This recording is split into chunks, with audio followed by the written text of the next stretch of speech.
Hi everyone. Hi. Hi Shraddha. I'm Shashi. Hi, Shashi. And I want to, can I come and hug you once? Yeah, sure. I was just taking. I just took my shoes off. No, you have to give us a hand.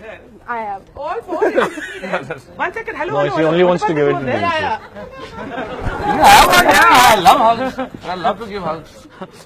Who's looking like he's never been hugged before in his life? very shy Hi guy. everyone. My question is for Shraddha. And my question is that this is the first time you're acting in a biopic, like portraying a real life character. So how was your experience compared to your previous films you did?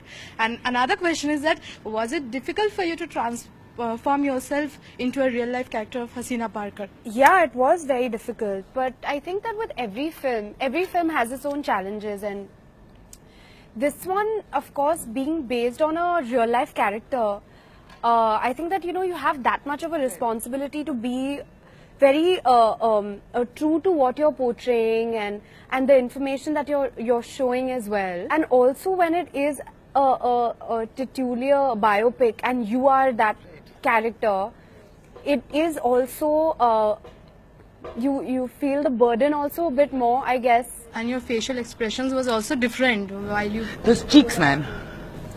These cheeks like yours only. Very cute cheeks. Yeah, I meant that. No more hugs for you. Even I have chubby cheeks. Yeah. The prosthetics, I mean, it's amazing, right? Like when you can, when you have these elements to help you look as much as the character as possible. We had to wear body suits as well, and Apu was very clear. He was sure that I could look like the character, and that was so awesome to, I was so charged up seeing him that way as well. Yeah. I couldn't recognize her when she came in front of me as Haseena Appa. And that was really amazing because whenever I would walk to set also, sometimes when I wouldn't have covered my face and walked, nobody recognized me because I looked so different and I didn't feel like myself. And I think that is a good feeling to have when you're trying to play another character. For all of you, there is an extra responsibility, obviously, when it's based on a real-life character. When it's based on a real-life character with, let's just say, a dangerous past, is it even more important to be absolutely authentic? I would rephrase this. I would say a hype. What do you call it? It's hypothetical. I mean, it's guessed that this person has had. Right.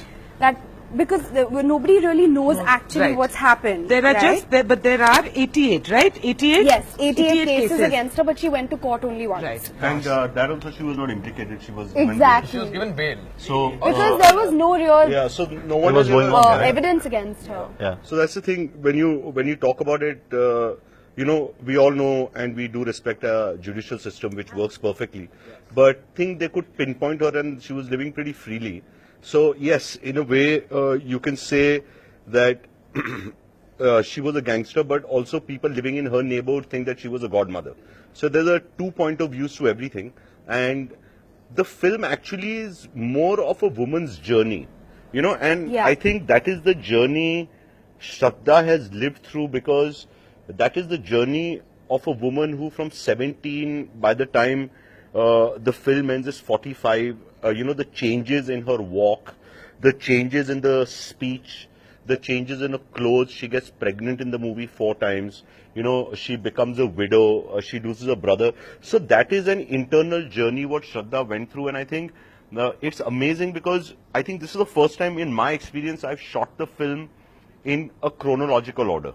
So we did scene 1, 2, 3, 4, 5, 6. So she could maintain a continuity. We could place it in such a way where it becomes believable, because I think for her to take such a bold and dangerous step to do this film at this part in her career, the rest of us owed it to her to be as prepared as possible to make her life easier. Everybody on the unit should be properly set and properly researched that she can seamlessly go through the film from Shraddha Kapoor to Haseena Parker. I think that, and she did that fantastically.